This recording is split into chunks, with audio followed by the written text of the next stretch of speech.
I'm making sure that Facebook is picking it up. I think it is. I just logged on. It was.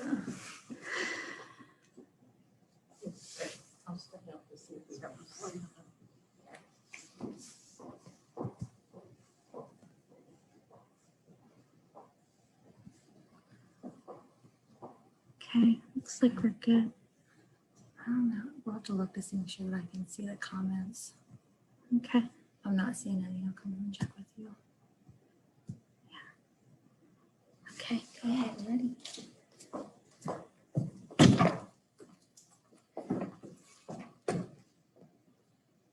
Okay, good evening. Welcome everyone to the quarterly Writers Roundtable.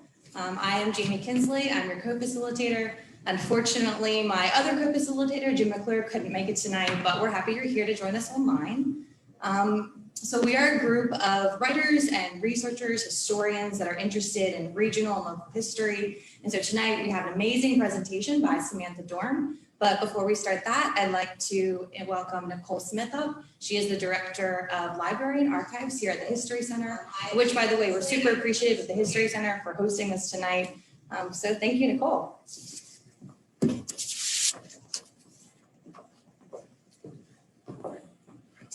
Great, thank you so much, Jamie. Thank you all for being here this evening. The History Center is currently closed to the public, but our library staff is available for any research questions or any genealogy or photo orders. All of our programs are being live streamed on the History Center Facebook page and recorded and available on the History Center YouTube page. So please check them out. A couple things coming up. December 12th is our second Saturday program. It starts at 10:30. And this is a webinar by Ron Kirkwood entitled Women to the Rescue at the George Spangler Farm Hospital at the Battle of Gettysburg. On December 19th at 1 o'clock, we'll have another webinar with Dr. Adam Bentz and myself about online research resources on the History Center website. So please check out our website, yorkhistorycenter.org, for more information. Thank you. Awesome. Thanks, Nicole. Some exciting stuff coming up.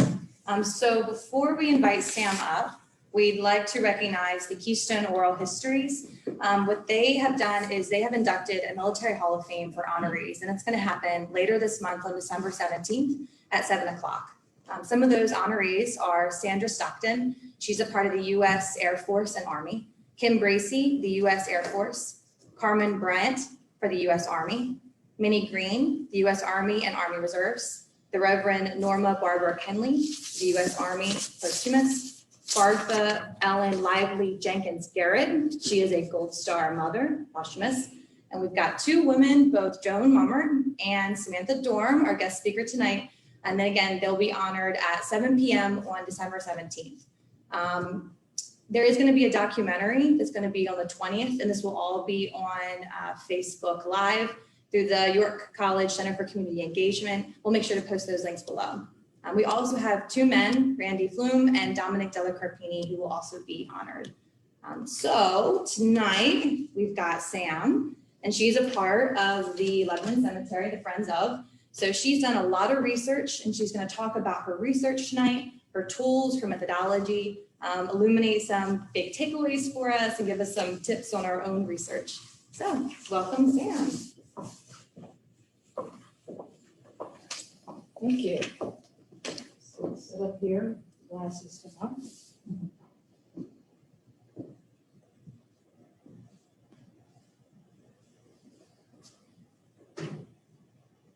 Good evening, and first I do want to thank the York County History Center as well as the Writers Roundtable for inviting me here this evening on behalf of our group. So although I am here in person, Samantha Dorm with Friends of Lebanon Cemetery, we are in fact a team in working with this particular project. We're going to go over not just information about the cemetery itself and those that are interred there, but more about how we come up with the stories or the focus, because as I said, this is for the Writers Roundtable. We are so thankful for the collaboration that we've been able to enjoy over the past year and a half with our group, not just with the History Center, but many individuals that have been working and doing genealogy and focusing in many areas for quite some time, and have reached out to share their information with us so that we can tell the stories of those interred at Lebanon Cemetery. If you'll indulge me just a little, for the first few slides, some people have seen this information, but I wanted to be able to go over this to take us back to the beginning as to how the cemetery came to be. So first and foremost, we have this here where it says cemeteries should be more than places where stones lie on the ground. Cemeteries hold the stories of the people that have lived in the past, the people who have shaped our past.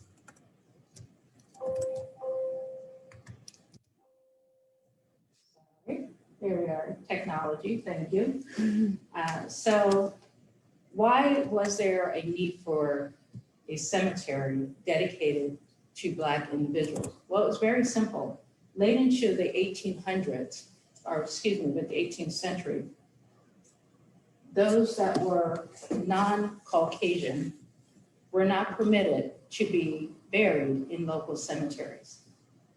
So we find these articles readily available online where it was simply Caucasians only. In 1872, the Lebanon Cemetery was created, and this was done with the first interment being in November 29th of 1872. There are some markers with earlier death dates listed from that time.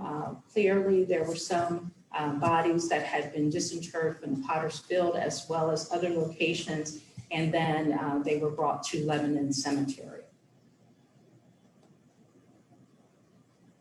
Sorry, clicking a little bit too fast.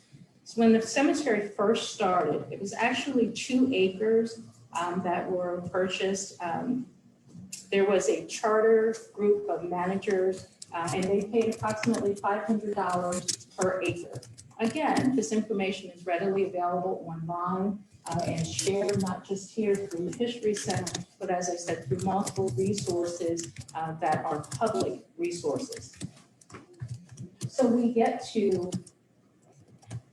the work of our group at the Friends of Lebanon Cemetery. When we started, or I guess I should say when I got involved, was actually in the spring of 2019, just last year. And I had some relatives that had passed away, and I had not been to the cemetery for quite some time. I admit that. Many of my relatives are located at another cemetery, or those, I guess I should say, that I know. I was born in 1970 and did not know the history and information pertaining to my own family. And I found out that there was a group of people that had been meeting since 2017 and going up to the cemetery and doing some cleanups. And that's in addition to the care of the cemetery that was taking place with those that are in charge of the cemetery operations. So when a group of us got together last May, went to Lebanon Cemetery, we were shown that some of the flat markers that are in the cemetery had sunken down beneath the surface of the ground that were no longer visible. And on that day, we were able to uncover about 20, or just a little over 20 of the flat markers. And then we went about the business of working smarter. In subsequent cleanups that we would go out with community members, we would put it out on social media for people to come and join, that you don't have to be a family member to come to Lebanon Cemetery and participate. It was just simply a group of individuals that care about the history of our ancestors. So we had metal detectors, and we had lots of folks with enthusiasm that were able to come out once a month to the cemetery, which is located in North York. So we talk about some of the moments of discovery, going through the various phases of what we were looking at or what we were faced with in some cases, where you could go to a spot and it would simply look like the ground, with a pile of dirt and nothing visible. But we were getting a hit with the metal detectors. Now, one thing that we will not do and we do not do is just go out and randomly dig. That we have to be able to make sure that we are preserving not just the land, but the stones. So there is a little bit of a science that goes with that. So we don't just go ahead and dig. There's some steps that come in first before we go through this process. But you can see here where we started on the side with just a pile of dirt. We were able to uncover this metal marker that had quite a bit of decay on that. And we cleaned it up as best we could. We were able to get the name and the dates from this marker. And then we go about the business of documenting with pictures, as well as, we would have our markers and things at that time to put on clipboards, just handwritten notes, anything that we could make out. If the third letter was an A and maybe the sixth letter was a T, then that's all that we could see. This is what we worked with. Here again, moments of discovery and or cleaning. The very corner picture there, those two stones, groundhogs had actually burrowed. This is what we worked with. And they were down into the groundhog. Here again, moments of discovery. Some of our volunteers take the time to be able to dig those out. We do have some others that have joined that are actually professionals and know how to do this work. And as I said, going about cleaning the stones. Up top, you can make out a few of the letters here with the last name of King and some of the dates. Again, we clean them up, we wash them up, and many times we will reset them to give you an idea in some cases of how long these stones may have been beneath the surface. The top picture there, the letters of the names are actually still in the sod when that was pulled up.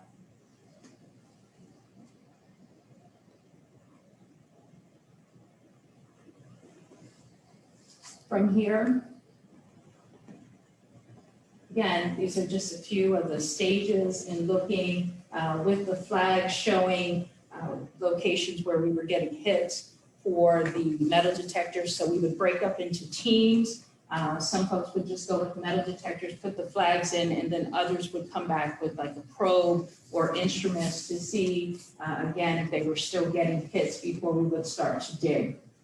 The very last one there on the top beneath our logo belonged to a Reverend Richard A. Carroll. So it's Richard Alexander Carroll. And that's all we knew at that point. I bring up his name because we will be coming back to Reverend Carroll.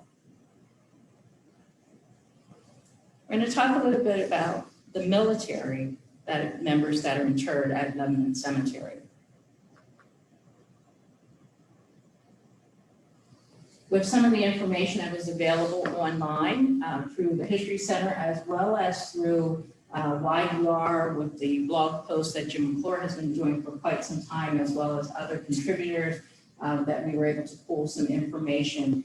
As of July of 2019, we had documented approximately 273 military veterans that had been buried at Lebanon Cemetery. And we were able to document them on Find a Grave. I believe at this time we have about documented just a little over 350 military veterans.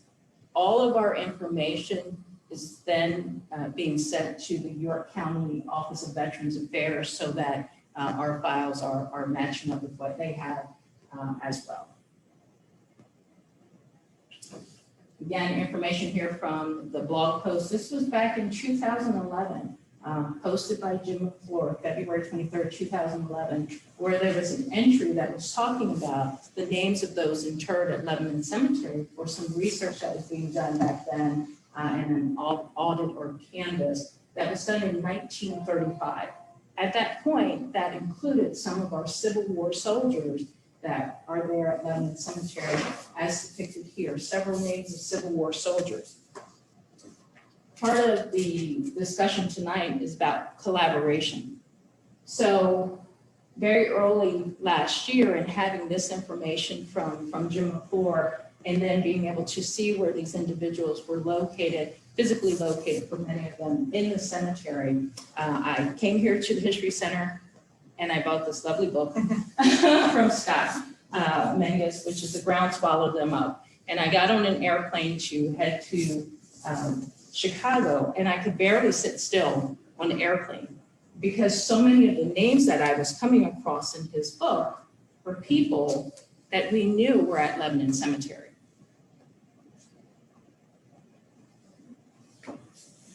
Again, with the stones and the markers that we have for some of our military veterans, then we'll go about the process of trying to find pictures and additional information. So what does that look like? We take those, the images of the stones, any information that we can find as far as figuring out those names if it's not legible, any dates that we can come up with for that. And everything that we have done in the past year and a half has been uploaded to Find a Grave and Billion Graves. Both of these sites are free resources. Now, we're not the only ones that have put information out. I think particularly with Billion Graves, there were people that were already coming to the cemetery, 5 and 6 years ago and doing some of this work, and we've been able to just add on to what they have done. Free resource. With Find a Grave, you'll see here that there's now over 3,500 entries listed in Find a Grave for people that are at Lebanon Cemetery. However, only about 74% of them have a picture that we have been able to attach.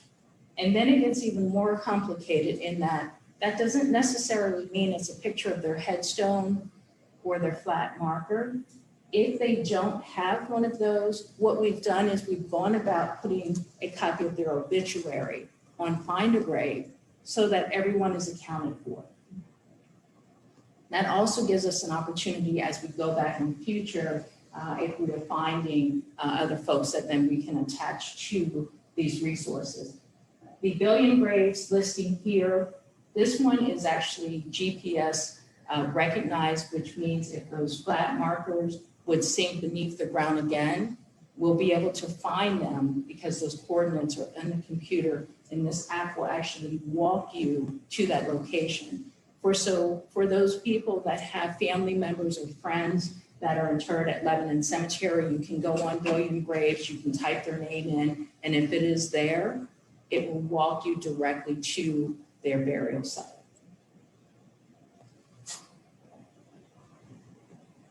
We have a wonderful team of volunteers that work with us with Lebanon Cemetery, and everyone kind of has their thing or their niche for what they work with. And Jenny DeJesus Marshall has kind of taken on the veterans. So what I received from Jenny after the information is put into the Find a Grave and the Billion Graves, she will send me the picture, the larger picture here with any information that she can find, their military card, the obituary, a copy of the headstone and or flat marker, and then also if we have a picture, a headshot of that individual, that will come over. So for the Writers Roundtable, we always get to this point of where do you want to take this story?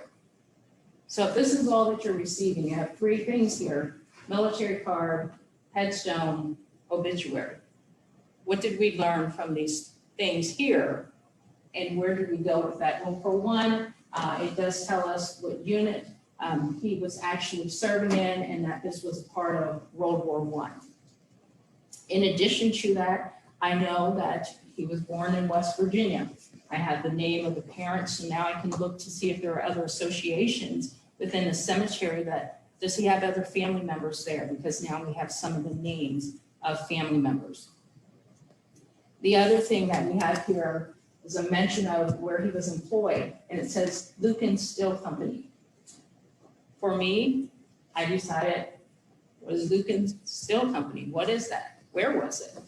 And from the information that I was able to see, it appears to have been in Coatesville. Again, does that mean anything to what we're trying to do for Writers Roundtable? Normally, if it's something that's business related, I reach out to Stephen Smith. Hey, have you done anything on this business? Again, collaborations. And he's able to help us in those areas. But for this particular company, and the importance, not just with Lebanon Cemetery, remember, all Black cemetery, but did this company have any significance to the Black community? And just doing a quick search, I was able to see that it looks like in 1982, they had a staff reduction and they also cut wages pretty significantly. And by 1984, there was a reference saying that they had 1,300 Black employees received a settlement total of $2.5 million for that lost compensation and wages. And also as a part of that settlement, that the company had to agree to a certain percentage of leadership must be Black. So again, we could go back and say, does this have anything to do with the cemetery? Don't know. But a lot of times what happens is from one element, one piece of information, we may have 5 or 6 different areas that we could take this. Do we want to research about families? Do we want to know about business? Do we want to know about their military service? I mentioned here that it says, if you can't see the slide well, it's the 803rd Pioneer Infantry. Using that same methodology, came across a gentleman by the name of Joseph Penn, who was buried at Lebanon Cemetery. And we had his picture, which said the 808th. So the question one day was just, well, what did the 808th do? Where were they based? Let me pull this information up here. And we were able to see some of the engagements, those dates of the engagement, as well as notes here from newspaper just saying that his mother had been notified that he had arrived overseas. But this name comes up because his brother, obituary stated that Joseph, at the time of his brother's death, had just arrived overseas. And it turns out that his brother died during the Spanish flu. So you'll see a little bit further back where we were looking at the impact of the Spanish flu in York, Pennsylvania. Again, quick searches, being able to look and see, okay, well, this is a conflict that he was involved in. What significance did that have? We were able to find the ship, the name of the ship that he was on when he was going overseas. Maps in the location of where his unit was in conflict here. When this information was posted on our Facebook page for the Friends of Lebanon Cemetery, I didn't know at the time that I was doing this, that the next morning I would receive a text message from my Aunt Wanda. She was married to my father's brother, Dan. And my Aunt Wanda reached out to me and she says, Sam, that's my grandfather. And not just that, but there was a picture that she grew up looking at and never knew anything about the unit that her grandfather served in. He's here in this picture. So part of what has happened with Friends of Lebanon Cemetery and being able to not just uncover people, but to uncover the stories about their lives is that we've been able to connect families to these stories to be able to share for younger generations.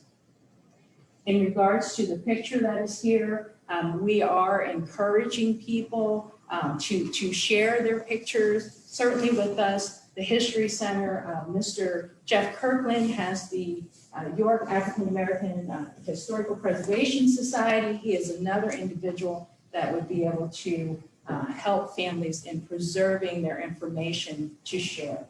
If we don't tell our stories, who will? Just going to go through with some of the military individuals. Sometimes the names that we'll see are very common names in this area, or people that we know have already been covered, such as John Noble. Anytime we hear stories about John Noble, part of it is that in 1891, he applied for a position as the Minister of Liberia. He was not selected, but again, what a great honor. we've been able to find other information, not just about John Noble, but about his family members who are interred at Lebanon Cemetery. The Reverend John Hector name continues to come up. It turns out that there are several people working in different areas, not just in York, Pennsylvania, but in other parts of the country, including here. We have Phil Merrill, I believe it's Nanny and Jack. He's often on Retro York with some of his pictures, and he had quite an extensive collection of information on the Reverend Hector, who served on the Civil War and then also was a part of the temperance movement. Reverend Hector lived at 116 East King Street, and there's a significance to that. So 116 East King Street, that particular location is currently the Parliament Arts Building. Charles Webster, another Civil War veteran. And then if you look, the top line here, escaped from the Buckley plantation and migrated north to York. So he had been a slave and he came up and then he was able to serve in the Civil War, and we were able to find some information about what he was doing here. I personally, I'm a city kid. It's a tannery. I had to look up what a tannery was, I admit it. So I'm learning right along in regards to the cemetery. I'm going to stop there for just a moment. Are there any questions? Yeah. No questions yet, Sam. All right, excellent. A lot of people saying so interesting. Thank you very much. Not a problem.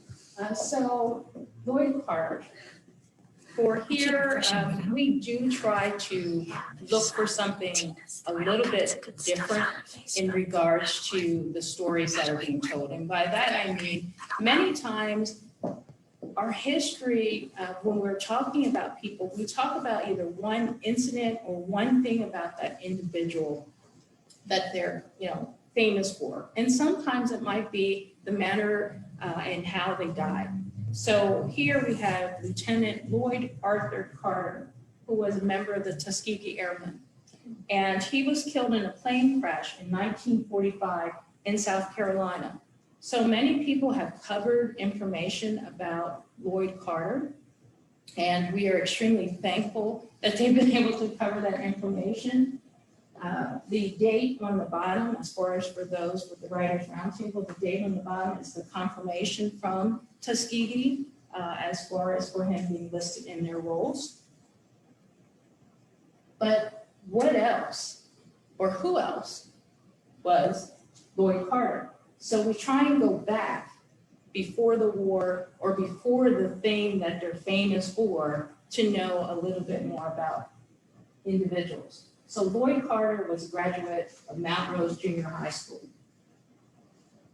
He enlisted while he was still a senior at William Penn Senior High School. The picture there in the center with all the young men, that was actually taken at the History Center.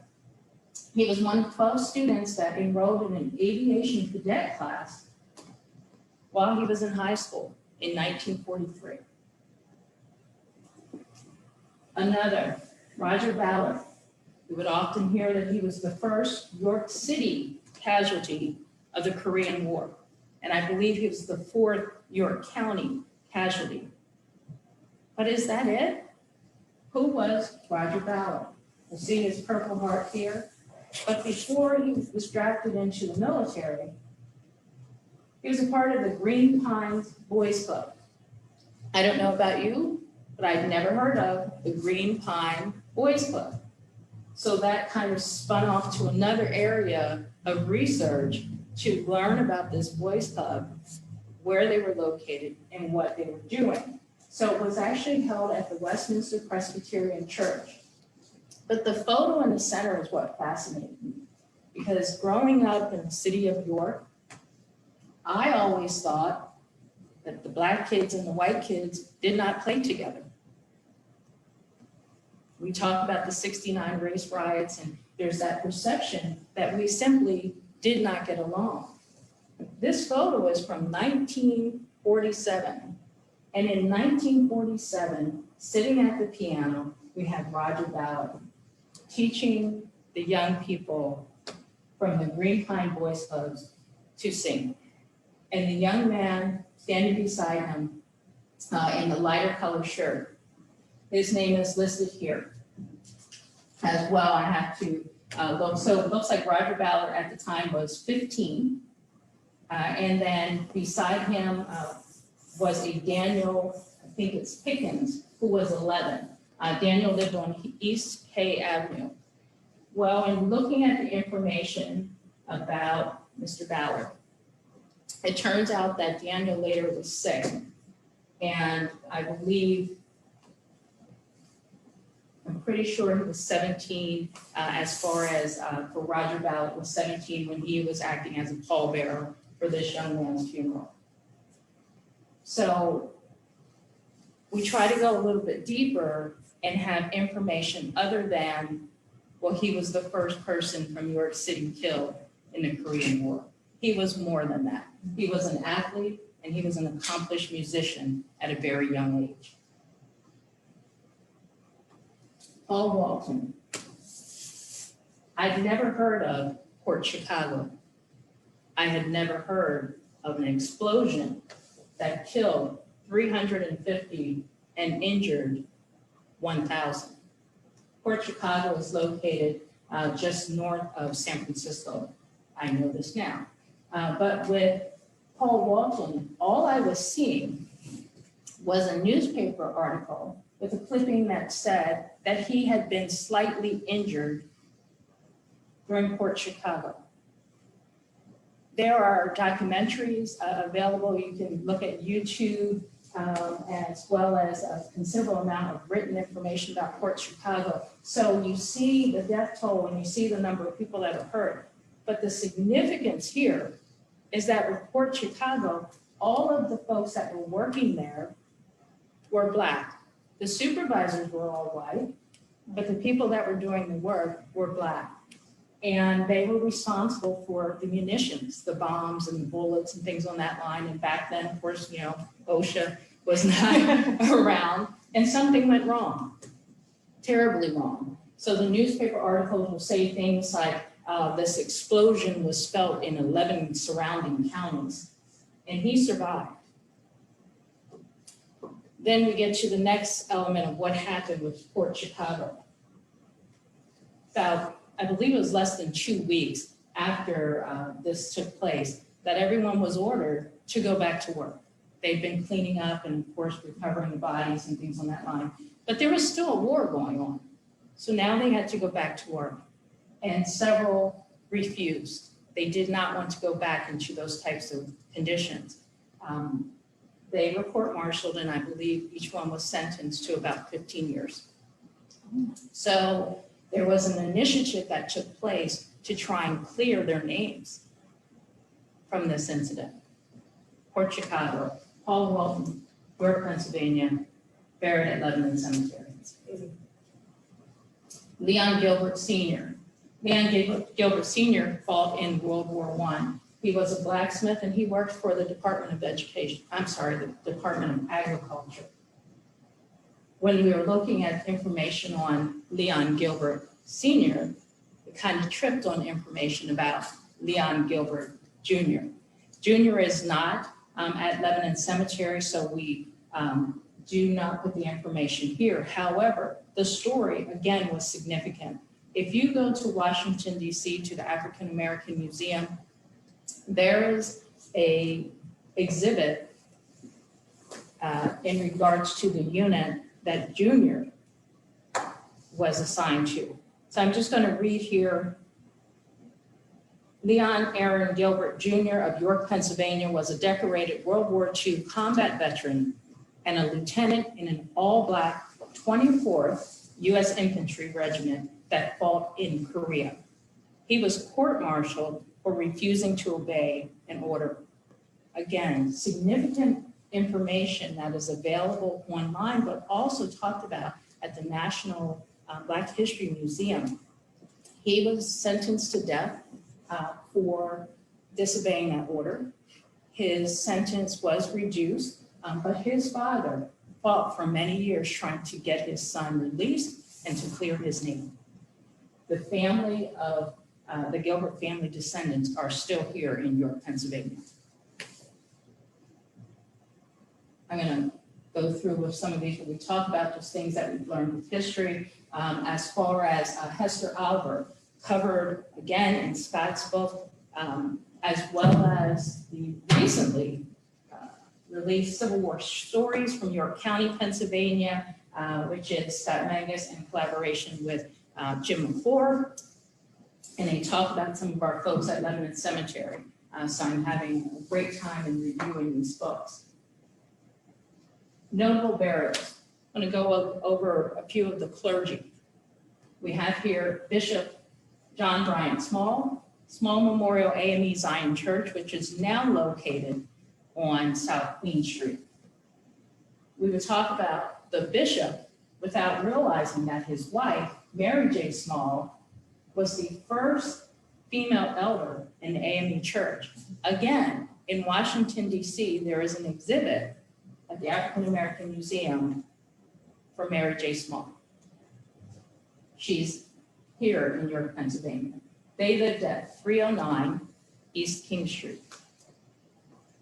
Reverend Irvin Petrell, business manager, Penn State, York. Reverend David Orr.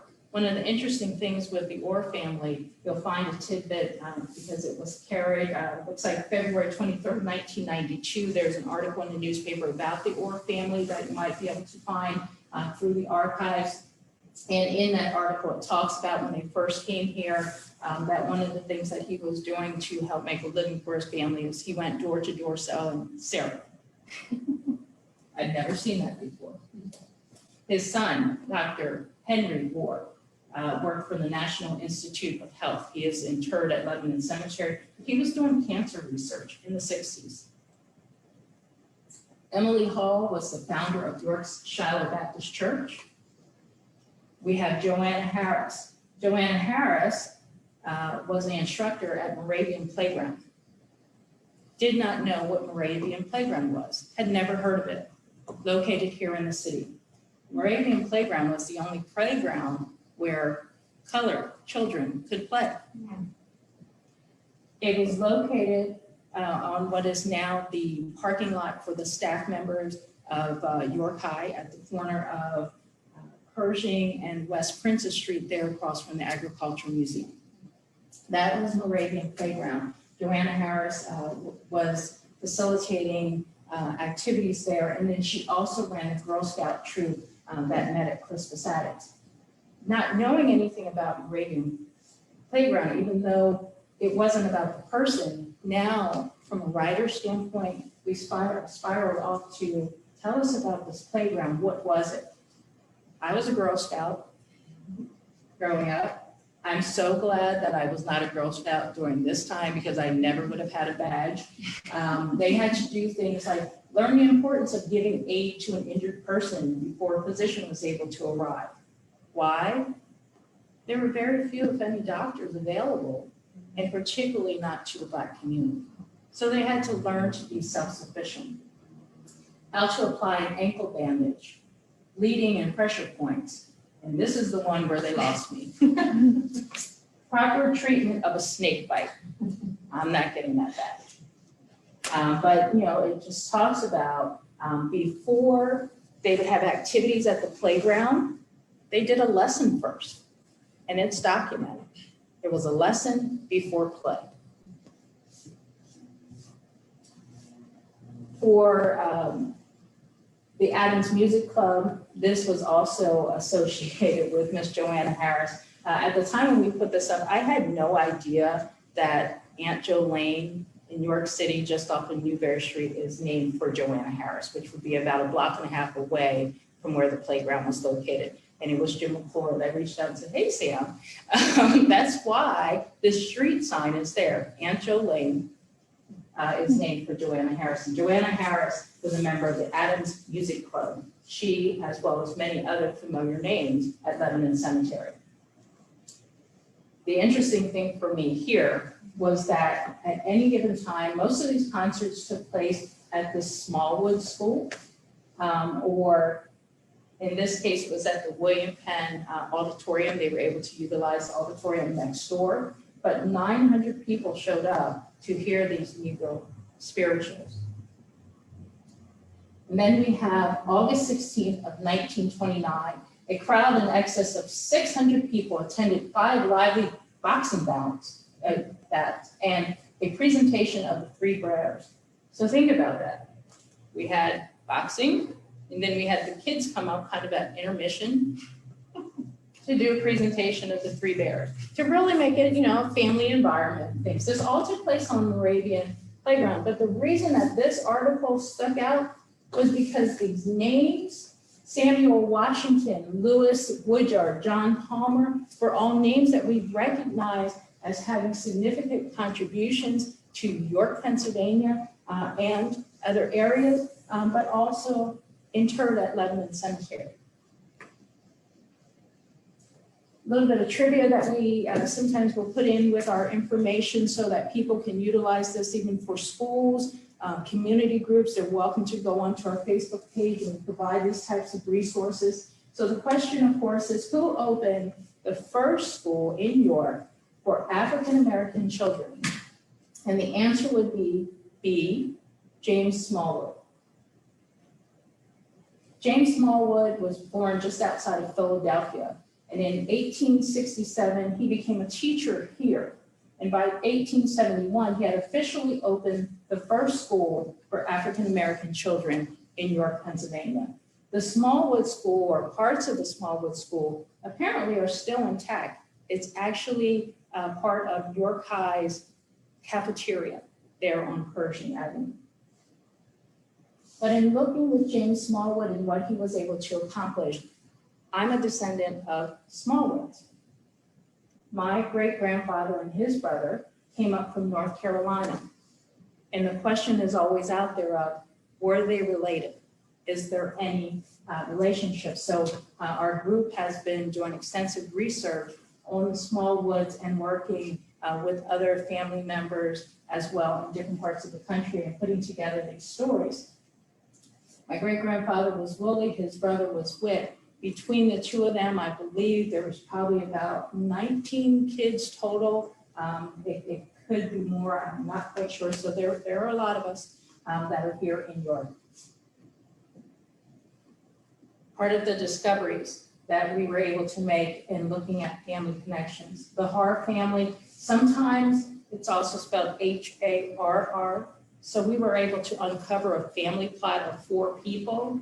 And even though they're related to each other, father, mother, the spelling on the stone was different. Side by side, spelling on the stone was different. They died at different times, different years, and maybe even had a different person that was doing the stone. So we do put both spellings out.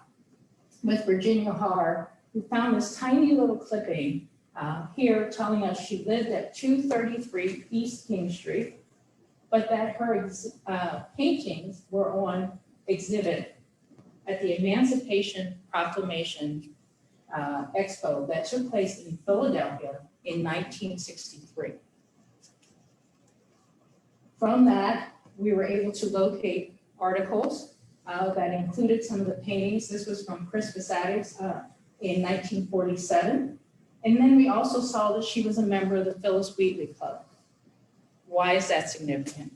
Particularly in this year, the year 2020, the 100th anniversary of the women's suffrage movement. Virginia Har in 1920 was at Tuskegee at the Women's Conference fighting for women's right to vote.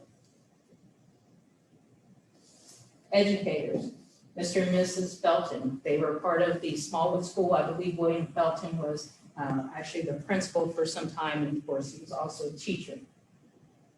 Other educators, Helen Reeves Thaxton, Thaxton Park, Thaxton, I believe it's apartments or homes now that are also off of West Princess Street. We knew that she was director of Crispus Attucks Preschool for many years. We knew that she was a member of the Zion AME Church. What we didn't know, or what's not often talked about, is the fact that her brother worked for the War Department. Etha Cowles Armstrong, her address often comes up with the Reeves family. Why? When her adoptive parents passed away, it was John Reeves Sr. who became the guardian. of Etha and her sister. The descendants of Etha Powles Armstrong not only still live here in this area, but still own the home on King Street where she was hosting the meetings for the suffrage movement, because she was the president of the Negro Subcommittee of the Women's Suffrage Movement here in York. Quickly going through, her sister Clara often had dignitaries that were staying at their homes through the years, so we start tracking some of that information about the Phyllis Wheatley Club, again, Washington, D.C., as well as other areas prominently featured.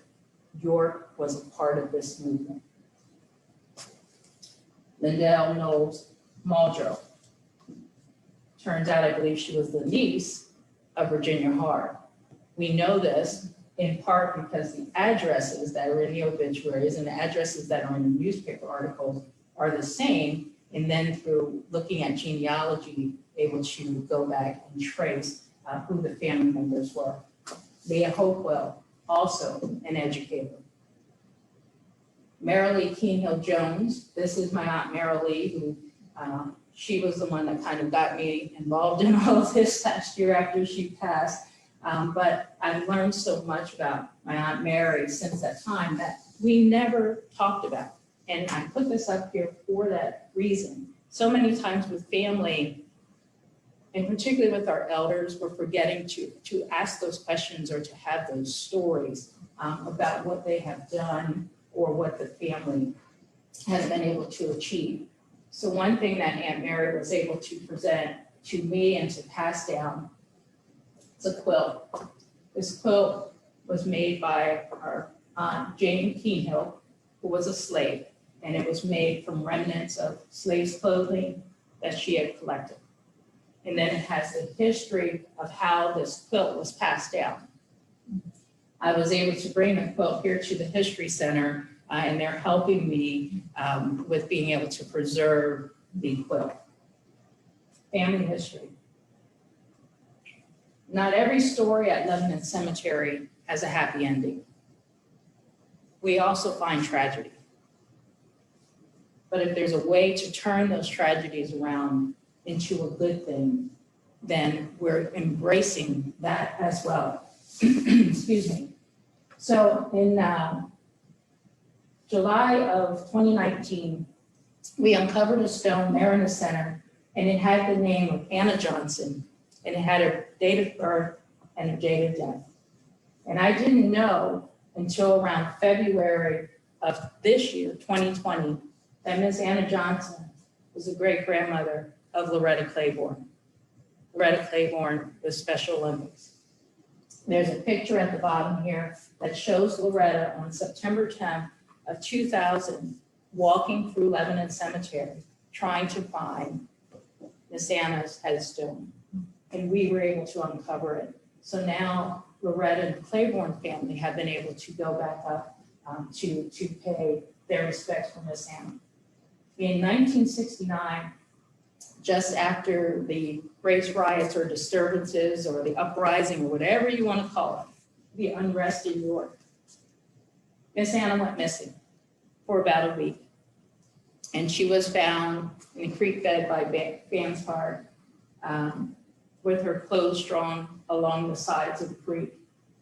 And she was face first, I believe, down into the water.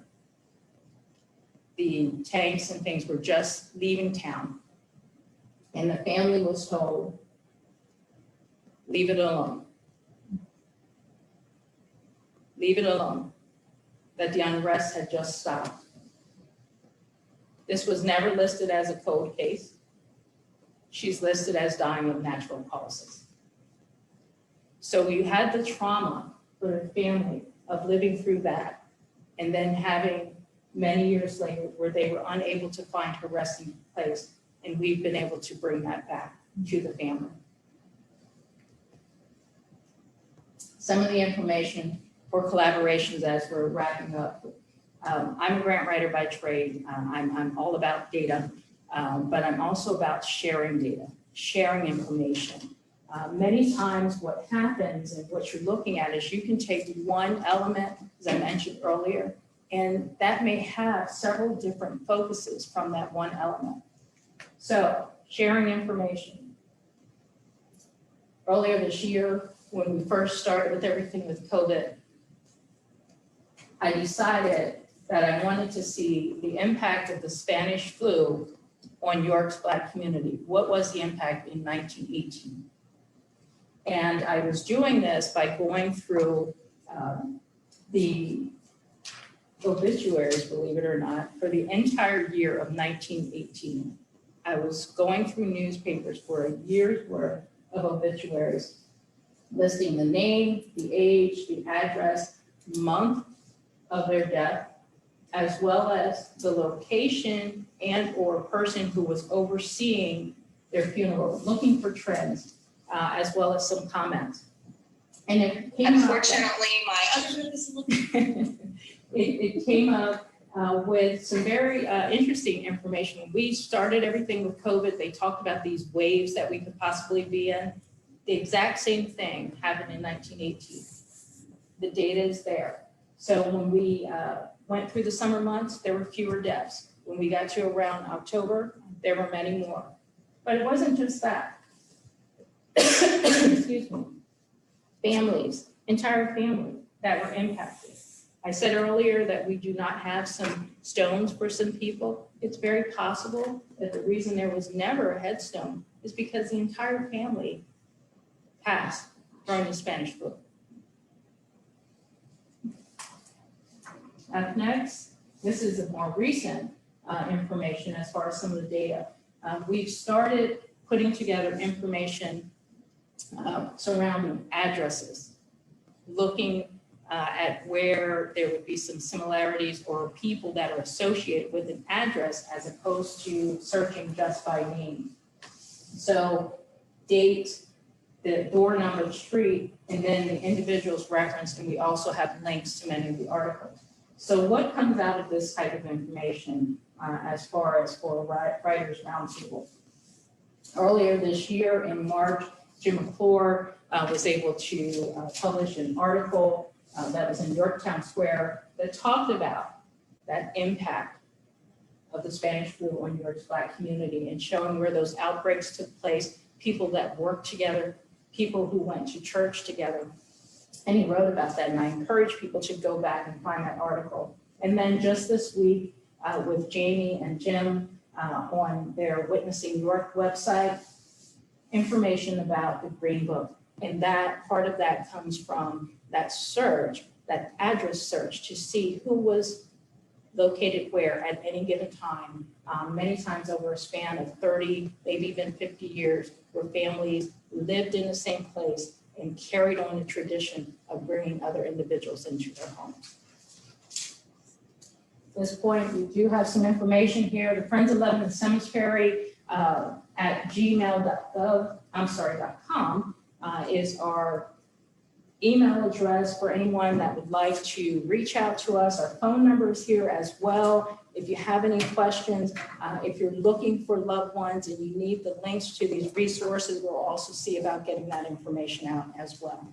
So, are there any questions? We had a lot of comments, very positive comments.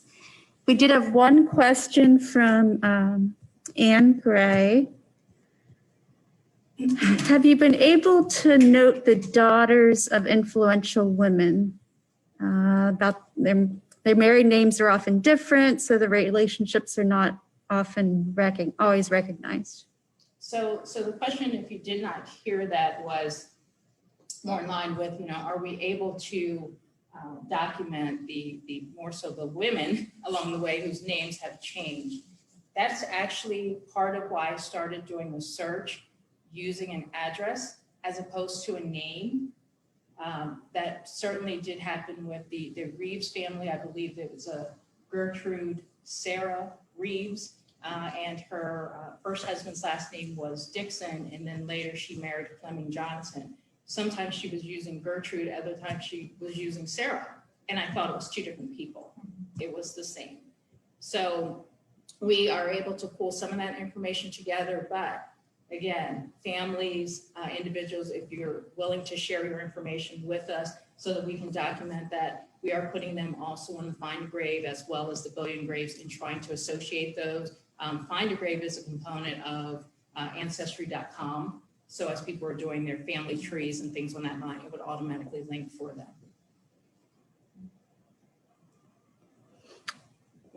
I have a quick question.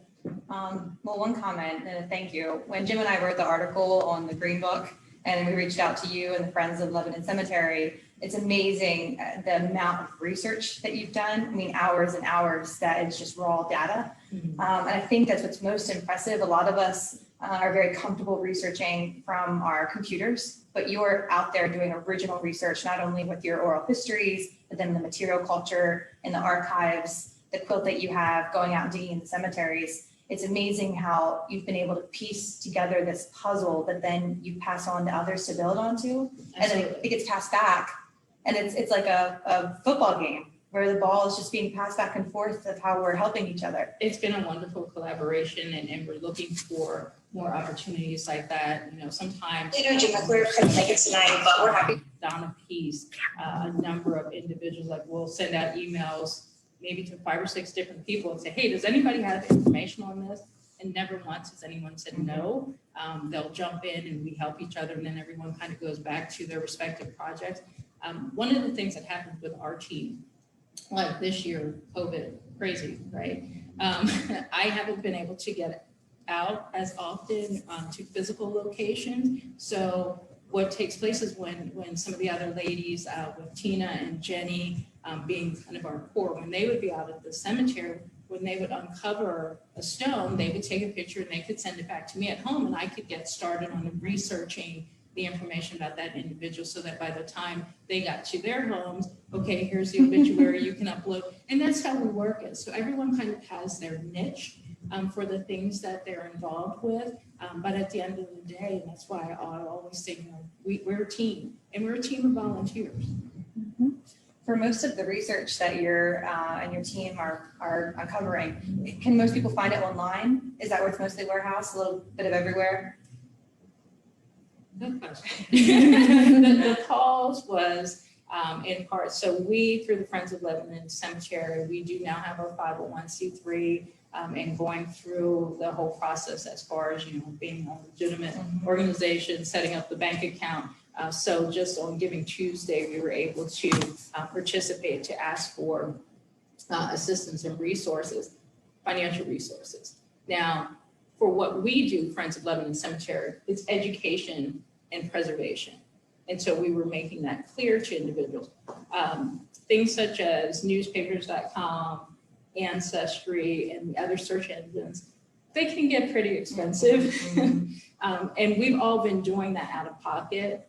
But also now with having all this information, wanting to get it professionally scanned in so that it is searchable, and also to have copies here with the History Center.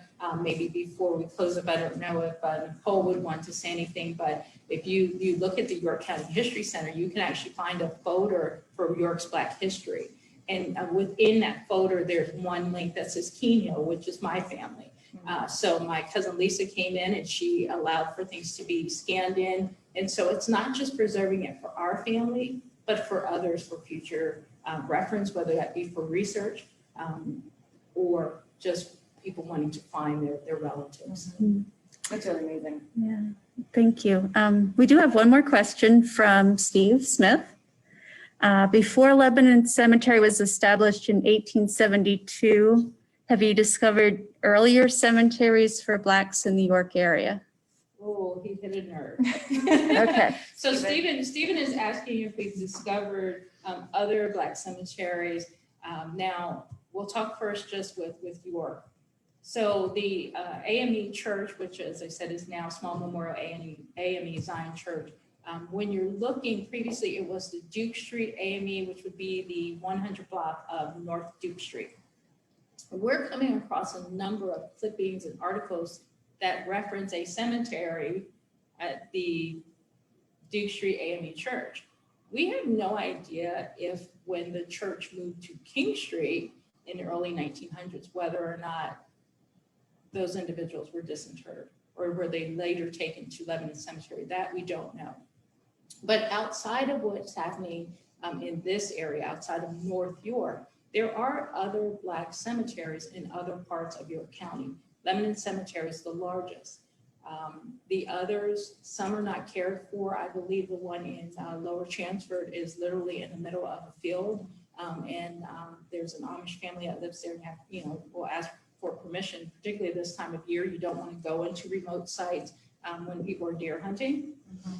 But there are cemeteries that have Civil War soldiers and that have many of the same family names as what we have in Lebanon Cemetery. People talk about like Amanda Berry and Samuel Berry with the Underground Railroad down in that New Freedom, Shrewsbury area. Well, their relatives are at Lebanon Cemetery and other relatives are in Wrightsville. And then you can go across the river to Columbia, same families. Yeah, Okay, well, thank you. that's it.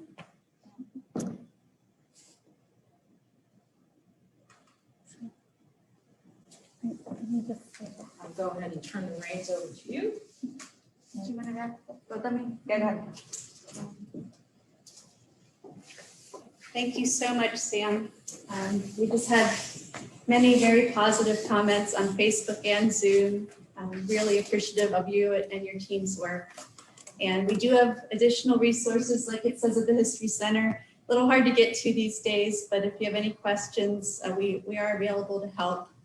And we do have some resources on our website. We have a list of USCT soldiers in York and other African American resources available as well. So, Jamie? Thanks, Nicole and Sam. Really is amazing, the needle in the haystack, how you were able to go through newspapers.com and other sources and piece together those stories. Because retelling those stories, I think, is very, very important. And I just love how the team works together. It's phenomenal. So thank you for everyone who joined us at home in Zoom. We're glad you were able to join us digitally. We are going to be meeting again in 3 months. That will be on March 4th. It'll be the same format, probably Zoom on the first Thursday of the month. We'll have Tom Davidson, and he will speak to us about the Lincoln Highway.